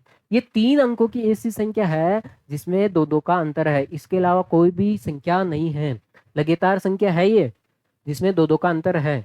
जैसे मान लेते हैं, आप देखो कोई बोलेगा बेटा देखो 5, 7, 7 के बाद में क्या आएगा? 11। तो आप देखो यहाँ पे दो का अंतर है लेकिन यहाँ पे देखो 4 का अंतर आ गया। तो लेकिन ये इसमें अंतर सेम नहीं है, लेकिन दुनिया में एकमात्र ऐसी जोड़ी है बेटा, दुनिया में एकमात्र ऐसी जोड़ी है, 2, 3 और 5 कंपटीशन में आता है जिसमें एक अभाज्य संख्या की, 3 अंकों की एक अभाज्य संख्या की एकमात्र ऐसी जोड़ी है, एकमात्र पूरी एकमात्र एक ऐसी जोड़ी है जिसमें दो दो का अंतर हो, दो दो का गैप हो। इधर भी दो का गैप है तो इधर भी दो का गैप है, ठीक है भाई। तो इसमें 2, 3, 5 आ जाएगा। किन्हीं दो परमेय संख्याओं के बीच में कितनी परमेय संख्या हो सकती है? कितनी होती है बेटा? अनंत होती है, ठीक है बेटा, अनंत। हाँ जैसे मान लेते हैं बेटा ये परमेय संख्या है, क्योंकि 1/4, चलो 1/3 होगी और ये होगी बेटा 2/3। अभी तो इसके बीच में कुछ भी नहीं आ रही परमेय संख्या, आ रही है क्या? नहीं आ रही। अब मुझे एक बात बताना, अगर मैं इसके ऊपर नीचे में इसको 3 से गुणा कर दूं, इधर भी मैं 3 से गुणा कर दूं, कोई आपत्ति है क्या? नहीं है। तो ये कितना हो जाएगा बेटा? 3/9। ये हो जाएगा बेटा 6/9 आ जाएगा। अब बताओ, पहले तो एक भी संख्या नहीं आ रही थी इन दोनों परमेय संख्याओं के बीच में, अब कितनी आ रही है बेटा? मुझे बताओ। हाँ 4/9, 5/9, दो संख्या आ रही है। अगर मैं इसको और बड़ी संख्या से गुणा करूं, इसको मैं अगर और बड़ी संख्या से गुणा करूं, जैसे मान लेते हैं अभी भी मैंने उदाहरण दिया बेटा, बेटा ये 1/3 है, ये 2/3 है। अब इसके बीच में कोई भी एक भी परमेय संख्या नहीं है भाई, एक और दो के बीच में कोई संख्या है क्या? नहीं है भाई। तो हम क्या करेंगे बेटा, अगर मैं इसको ऊपर नीचे 10 से गुणा करूं, कोई आपत्ति है क्या? इधर भी मैं 10 से गुणा करूं, कोई आपत्ति है क्या? नहीं है, संख्या तो वही है। तो ये बेटा 10 बटा कितना हो जाएगा बेटा? 30। और यहाँ पे कितना हो जाएगा बेटा? 20/30। अब देखो 10 और 20 के बीच में कितना आ गया? 9 संख्या मिल गई बेटा, 11/30, 12/30, ऐसे 13/30, ऐसे जाएगा तो आप 19 बटा भी क्या आ जाएगा? 30 आ जाएगा। तो आपने देखा है एक दो परमेय संख्या थी, 1/3 और 2/3। पहले इसके बीच में एक भी संख्या नहीं आ रही थी, आपने उसको ऊपर नीचे 10 से गुणा किया है तो आपके बीच में 9 संख्या मिल गई। अगर मैं इसको 100 से गुणा करूंगा भाई, इसको मैं ऊपर नीचे 100 से गुणा करूंगा तो और ज्यादा संख्या मिलेगी। अगर मैं इसको ऊपर नीचे लाख से गुणा कर दूंगा तो बहुत ही ज्यादा संख्या मिलेगी। इसलिए बेटा दो परमेय संख्याओं के बीच में अनंत परमेय संख्या आप निकाल सकते हो, ठीक है ना भाई। तो इसलिए देखो साफ साफ बोला है कि नहीं, दो दो दी गई हुई परमेय संख्याओं के बीच में कितनी परमेय संख्या हो सकती है बेटा, अनंत, इंफिनिट, ठीक है भाई, अनंत। आगे बात समझ। अब आप इसको नोट कर लो, फिर हम आगे बढ़ते हैं।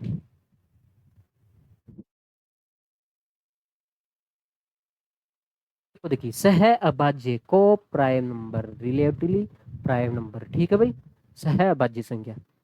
देखो ऐसी संख्या जिसका अब देखो वे संख्या जिस सहभाज्य संख्या वे संख्या होती है जिसका एचसीएफ कितना हो, 2 हो, एचसीएफ कितना हो बेटा, 1 हो, जिसमें कुछ भी कॉमन ना हो। एचसीएफ कितना आए, 1 आए। अब मुझे एक बात बताना, ये 2 है और ये 5 है, दोनों का आप एचसीएफ निकालोगे तो कितना आएगा बेटा, 1 आएगा, ठीक है। जैसे आ गया 2 आ गया और 9 आ गया, इसका भी देखो 2 और 9 में किसका भी कॉमन नहीं है बेटा, 1 आ गया।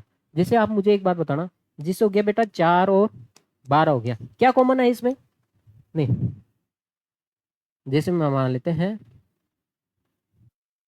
9 और 12 हो गया, क्या कॉमन आ रहा है इसमें बेटा, ये 3 कॉमन आ रहा है, क्योंकि 9 को क्या लिख सकते हो बेटा, 3 × 3, इसको क्या लिख सकते हो, 3 × 4, ठीक। इसमें 3 कॉमन आ रहा है, इसलिए इसका एचसीएफ कितना हो गया, 3 हो गया। देखो जिसका एचसीएफ 1 आए वो सह अभाज्य संख्या है, ये सह अभाज्य संख्या नहीं है। आगे बात में वे संख्या है जिसका एचसीएफ 1 हो, जिसमें कुछ भी कॉमन ना आए, वो संख्या क्या कहलाती है, सह अभाज्य संख्या कहलाती है। जैसे मान लेते हैं, मैं आपके सामने लिख देता हूँ 8 9 13, कुछ भी कॉमन नहीं आ रहा है इसमें, अरे आ रहा है क्या, कुछ भी कॉमन नहीं आ रहा है। 8 को क्या लिख सकते हो बेटा, 2 × 2 × 2। 9 को क्या लिख सकते हो आप, 3 × 3। 13 को आप 13 ही लिखोगे। क्या इसमें कुछ भी कॉमन आ रहा है, क्या नहीं आ रहा है, तो इसलिए इसका एचसीएफ कितना होगा, 1 होगा। वे संख्या है जिसका एचसीएफ अगर 1 आ जाए तो आप उसमें सह अभाज्य संख्या कहलाती है। ये 2 और 5 आपस में क्या है, को प्राइम नंबर है, सह अभाज्य संख्या है, ठीक है भाई। चले आ गए भाई, थोड़ा सी गौर रहा है, शांति बनाए रखें। देखो पूर्ण संख्या परफेक्ट नंबर, बहुत ही बड़ा सवाल है, परफेक्ट नंबर। देखो आप मुझे एक बात बताना, एक किसके किसके पार्टे में आता है, 1 के में। 2 किसके पार्टे में आता है बेटा, 1 और 2 के में आता है। 3 किसके पार्टे में आता है, 1 और 3 के में। 4 किसके पार्टे में आता है बेटा, 1 2 और 4 के पार्टे में। 5 किसकी किसकी टेबल में आता है बेटा, 1 और 5 की में। और 6 किसकी टेबल में आता है बेटा, 6 किसकी टेबल में आता है, 1 2 3 और 6, ये आता है। तो इसने बोला है यदि यदि सभी गुणनखंडों, देखो इसके सभी गुणनखंड निकाल दिए, 2 के सभी निकाल दिए, 3 के भी निकाल दिए, 5 के भी निकाल दिए, 6 के भी निकाल दिए, सारे के सारे गुणनखंड निकाल दिए आपने। आप 8 के भी निकाल सकते हो। जैसे 8 किसके पाड़े में आता है बेटा, 1 2 4 और 8। तो इसने बोला है इसके सभी गुणनखंडों, उस संख्या को छोड़कर, उस संख्या को छोड़ना है। देखो उस संख्या को छोड़ना है, तो इसमें 2 है तो इस 2 को छोड़ दो आप, 2 है तो 2 को छोड़ देंगे, यहाँ पे 1 है तो 1 को छोड़ देंगे। उस देखो इसके गुणनखंड में वही संख्या आ रही है ना बेटा, ये 6 है, 6 के गुणनखंड में 6 भी आ रहा है, तो उस संख्या को छोड़ना है। भाई 6 के गुणनखंड निकाले तो कितना आया बेटा, 1 2 3 और 6 आया। तो इसका मतलब इसने साफ साफ बोला उस संख्या को छोड़ना है, तो 6 को भी छोड़ दिया हमने। 5 आ रहा है, 5 को छोड़ दिया। देखो इसके गुणनखंड में 4 आ रहा है, 4 के गुणनखंड में 4 आ रहा है, तो इस संख्या को तो छोड़ना ही है। 8 है, 8 के गुणनखंड में 8 आ रहा है, तो इसको छोड़ना है। इसको क्या करना है बेटा, आपको छोड़ना है। अब मुझे एक बात बताओ, अब जो बच गए यदि सभी गुणनखंडों, उस संख्या को छोड़ना है बेटा, उस संख्या को तो छोड़ना ही है, का योग उस संख्या के बराबर हो तो वो पूर्ण संख्या कहलाती है, परफेक्ट नंबर कहलाते हैं। अब मुझे एक बात बताना, देखो इसका योग करोगे कितना आया बेटा, 1 आया। इसका योग करोगे तो 1 आया। अब इसका योग करो, 2 और 3 का योग करोगे तो 2, 1 का योग करोगे कितना हो गया बेटा, 3।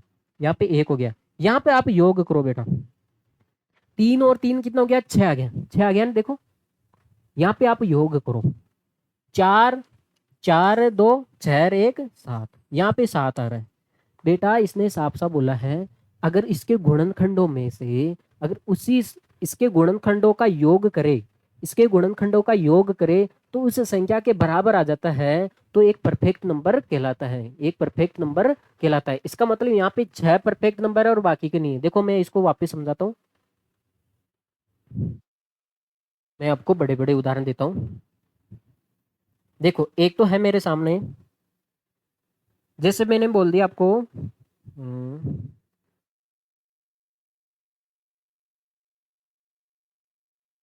24 है, 24 दे दिया आपको, 24 दे दिया। 24 के आप अभाज्य गुणनखंड निकालो बेटा। भाई एक की टेबल में आता है, 2 की में आता है, 3 की में भी आता है, 4 की में भी आता है, भाई 6 की में भी आता है, 8 की में भी आता है, और किसकी में आता है, 12 की में भी आता है, और 24 की में भी आता है। तो 24 की में तो ये 24 तो लेना ही नहीं है, ये 24 तो लेना ही नहीं है। ठीक है भाई। अब मुझे एक बात बताओ, अब मैंने आपको 6 दिया, एक तो क्या दिया मैंने, 6 6 के अब आप अभाज्य गुणनखंड निकालो, 1 2 3 और 6। ये जो 6 आ रहा है ना, 6 को नहीं लेना। ठीक है भाई। अब देखो आपके सामने है 28, कितना है 28। 28 किसकी टेबल में आता है, 1 की में भी आता है, 2 की में भी आता है, और 4 की में भी आता है, 7 की में भी आता है, और 14 की में भी आता है, और 28 की में भी आता है। तो ये 28 तो आपको लेना नहीं है। ठीक है भाई। अब देखो तो आप इसको जोड़ो आप, अगर जो ये गुणनखंड बच गए, इस गुणनखंड का योग इसके बराबर आ रहा है, इस गुणनखंड का योग इसके बराबर आ रहा है, तब तो ये एक परफेक्ट नंबर है। देखो 12 और 8 कितना हो गया, 20, 20 और 10 30, 30 और 1 कितना हो गया भाई, 35, 35 हो गया। क्या ये 24 के बराबर है, देखो ये 35 आ रहा है, क्या ये 24 के बराबर है, क्या नहीं है, इसलिए परफेक्ट नंबर नहीं है। अब आप जोड़ो इसको, 14 और 7 21, 21 और 4 25, 25 और 3 28, देखो ये 28, ये 28 इसके बराबर है, इसलिए परफेक्ट नंबर है। देखो आप इसको जोड़ के देख सकते हो, इसको जोड़ा तो 6 आया, क्या ये 6 6 के बराबर है भाई, तो इसलिए ये परफेक्ट नंबर है, इसलिए क्या है बेटा, परफेक्ट नंबर है। तो आप ध्यान रखोगे परफेक्ट नंबर किसे कहते हैं, जो इसके गुणनखंडों को जोड़ने पर, उस गुणनखंड को नहीं लेना है जो खुद है उसको छोड़ना है, इसके गुणनखंड को, अगर गुणनखंड का योग, देखो इसने बोला है यदि सभी गुणनखंडों का योग उस संख्या के बराबर हो तो वह पूर्ण संख्या परफेक्ट नंबर कहलाते हैं। ठीक है भाई। तो देखो इसका योग 6 आ रहा है तो ये 6 के बराबर है, इसका योग कितना आ रहा है 28 आ रहा है तो 28 के बराबर है, इसका योग 35 आ रहा है तो इसके बराबर नहीं है, तो ये परफेक्ट नंबर नहीं है। तो आपसे एग्जाम में पूछा जाता है सबसे छोटी परफेक्ट नंबर, सबसे छोटा परफेक्ट नंबर कौन सा है, 6। इतना ध्यान रखो, 6 और 28 का ध्यान रख लो और बाकी को बाढ़ में जाने दो। ठीक है भाई, ये काम की बात है। पूछेगा आपसे सबसे छोटी परफेक्ट संख्या कौन सी है, पूर्ण संख्या कौन सी है, तो कौन सी है बेटा, 6 है। ठीक है भाई, आप इसको नोट कर लो। चलिए आगे। तो यूक्लिड विभाजन प्रमेय, ये प्रमेय का मतलब क्या है, आपने भाग लगाना सीखा है बेटा, बहुत अच्छे से भाग लगाना सीखा है, इसे सीखा है ना। तो आपको ध्यान देना होगा भाई, यहाँ पे जो संख्या आती है वो क्या होती है बेटा, भाज्य। यहाँ पे जो आती है भाजक जिसका हम भाग लगाते हैं, यहाँ पे क्या आता है बेटा, भागफल। यहाँ पे जो रिमाइंडर क्या होता है, शेषफल। जैसे मान लेते हैं बेटा 20 में मैं 2 का भाग, 26 में मैं 4 का भाग लगा रहा हूँ, 4 छंग 24, कितना बच गया बेटा, 2, 2 बच गया।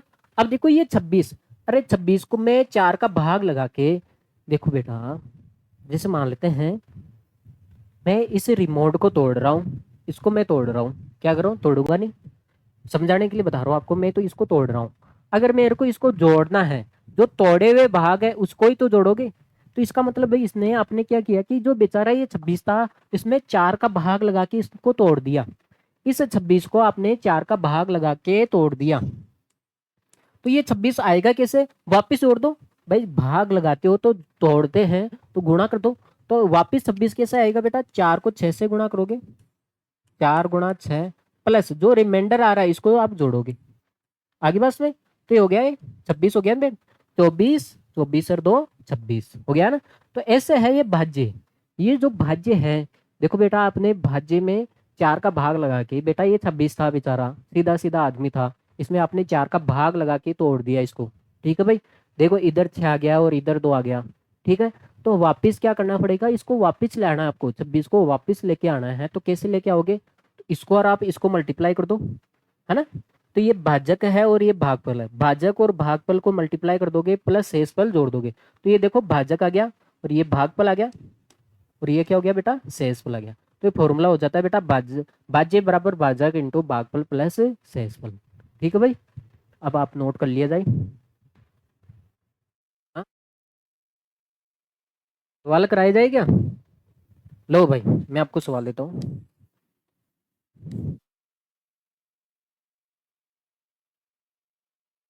सी संख्या में 4 का भाग लगाने पर, भाग लगाने पर भागफल, भागफल 15 व शेषफल आता है, तो संख्या ज्ञात करो। तो संख्या को क्या करना है बेटा, ज्ञात करना है। मतलब अब देखो ये ऐसे सवाल आएगा बेटा, ये चार आपके चार चार प्राणी हैं, चार चीजें हैं, भाज्य, भाजक, भागफल प्लस शेषफल, इसमें से आपको कोई 3 दे देगा और एक पूछ लेगा। अब देखो मैंने बोला है किसी संख्या है, कोई संख्या है जिसमें हम 4 का भाग लगा रहे हैं। देखो कोई संख्या है, मान लेते हैं कोई संख्या x है, इसमें हम 4 का भाग लगा रहे हैं, तो भागफल तो 15 आ रहा है और शेषफल कितना आ रहा है, 3 आ रहा है। तो ये संख्या ज्ञात करनी है आपको। ये संख्या कैसे ज्ञात करोगे बेटा, इसको और इसको गुणा कर दो, 15 चौक 60 और 60 में आप 3 जोड़ दो तो कितना आ जाएगा, x का मान 63 आ जाएगा। इसका मतलब 63 वो संख्या है जिसमें 4 का भाग लगाओगे तो 15 बार ही जाएगा और 3 शेषफल देगा।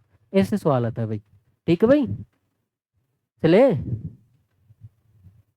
अगला सवाल देखो आप।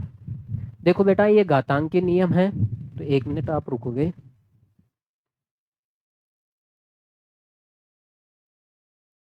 अब बेटा जी देखिएगा, हम घातांक के नियम पढ़ रहे थे जो आप 8 क्लास में पढ़ के आए हो बेटा, है ना। घात और घातांक के नियम वही नियम है यहाँ पे। ठीक है भाई, देखो आपने देखा है आधार सेम है, तो घात देखो गुणे में घाते को आप जोड़ सकते हो। जैसे मान लेते हैं बेटा 2 की घात 5 है, गुणा 5 की घात भी देखो 3 की घात, जैसे मान लेते हैं 7 की घात भी 5 है। देखो यहाँ पे आधार सेम है। ठीक है भाई, ये बात है, आधार सेम रखना है बेटा।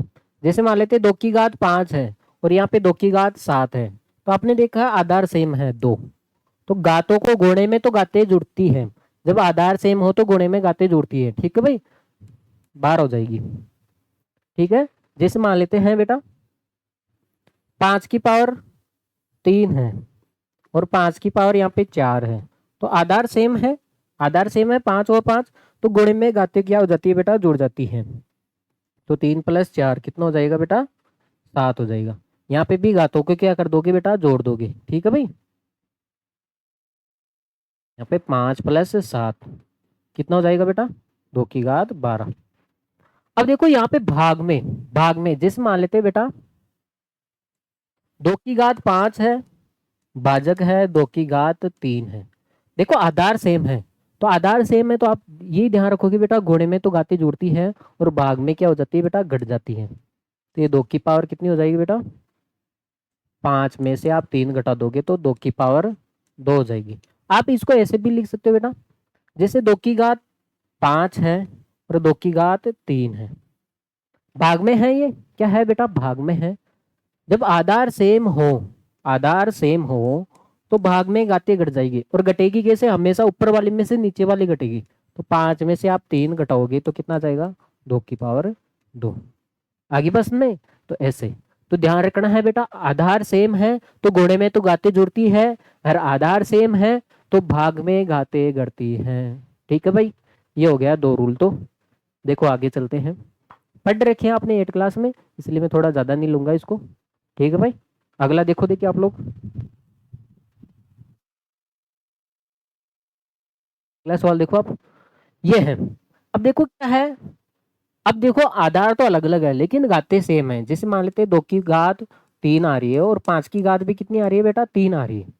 देखो ये आसान क्यों पड़ता है बेटा, ये आसान क्यों पड़ता है। देखो आप तो एक काम करो, 2 की घात कितनी होती है, 8 होती है, और 5 की घात 125 होती है। अब इसको आप गुणा करो, कितना आएगा, 1000 आएगा, 1000 आएगा ना।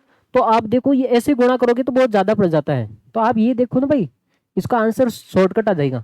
देखो गाते सेम है, 2 की घात भी 3 है, 5 की घात भी 3 है, तो आप होल पावर लगा सकते हो। इसकी क्या लगा सकते हो बेटा, होल पावर।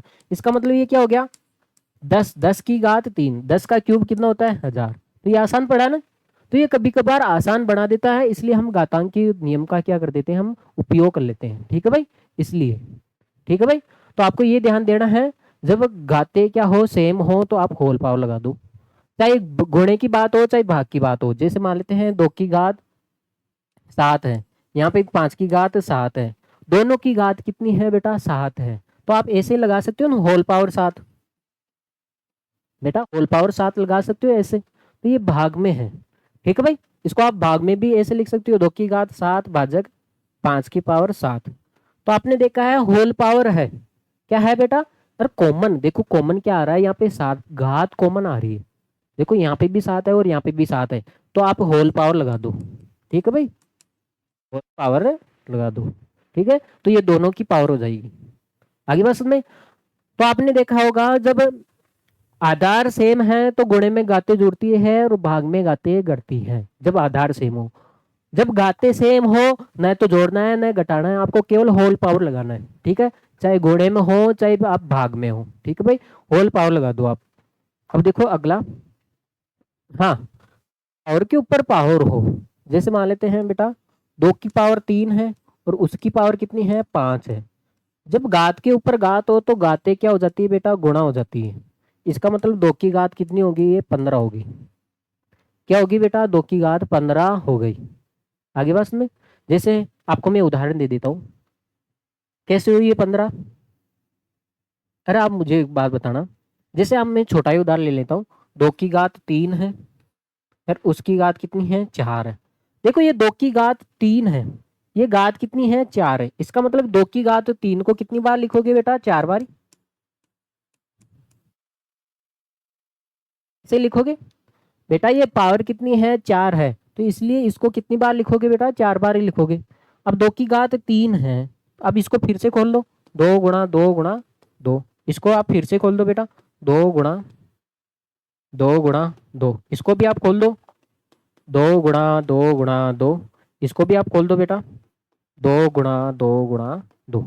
अब देखो कितनी पावर होगी, 3 3 6 3 9 और 12, 12 होगी। इसका मतलब यही तो है, जब पावर के ऊपर पावर हो जाती है तो ये गाते क्या हो जाती है बेटा, गुणा हो जाती है।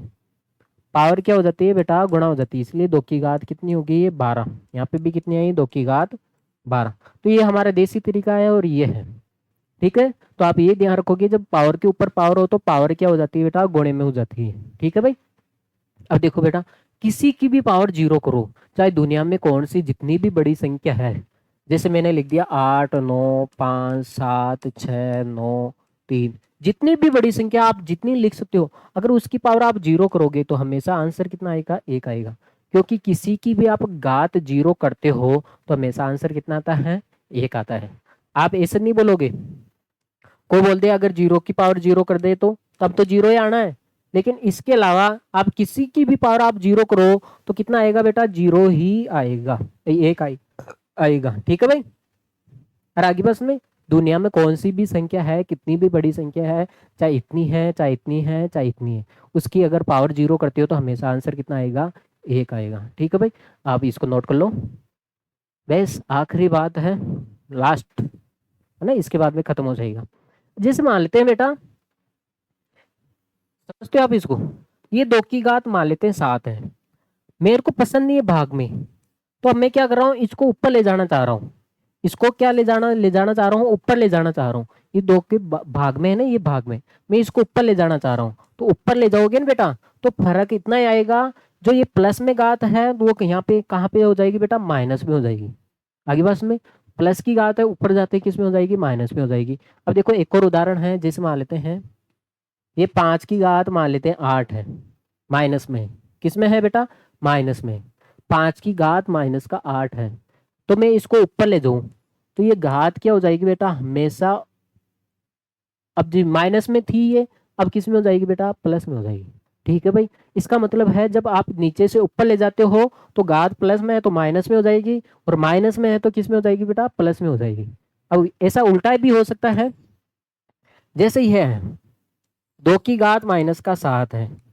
आपको ये घात माइनस में पसंद नहीं है, कहीं कहीं सवाल आएंगे जिसमें हम घात माइनस में पसंद नहीं करेंगे, तो हम क्या करेंगे? इसको प्लस में बनाना चाहते हैं, तो ये ऊपर है इसलिए माइनस में, इसको नीचे पटक दो, प्लस में हो जाएगी। आगे बस नहीं। अरे बेटा ये ऊपर है इसलिए माइनस में, इसको हमने नीचे पटक दिया तो किस में होगी? प्लस में होगी। अगर मान लेते कोई संख्या ऊपर प्लस में है, देखो ये घात किस में है? देखो ये 2 की घात ऊपर किस में है बेटा? प्लस में। ऊपर प्लस में है, अगर आप इसको नीचे ले जाते हो तो ये घात किस में हो जाती है बेटा? माइनस में हो जाती है। आगे की बात समझ में? ठीक है, तो आप ये ध्यान रखो बेटा, कोई संख्या नीचे प्लस में है, घात प्लस में है, अगर आप इसको ऊपर ले जाओगे तो घात माइनस में हो जाएगी। ये माइनस में है तो आप इसको ऊपर ले जाओगे तो ये किस में हो जाएगी बेटा? प्लस में हो जाएगी। ठीक है भाई, तो आप इसको नोट कर लो। आपका ये प्यारा सी चैप्टर का कंप्लीट बेस हो गया है, 1 घंटा और 21 मिनट की क्लास हुई है। हाँ, तो अब आपका भी कर्तव्य धर्म बनता है, तो आप इस क्लास को आप लाइक और शेयर करके जाना है, ऐसे मुंह उठा के मत चल जाना भाई। हाँ, जानता हूँ मैं आपको। ठीक है बेटा? हाँ, तो आप बेटा उम्मीद है आप मेरी उम्मीद पे खरे उतरोगे, आप इस क्लास को लाइक और शेयर करके जाओगे।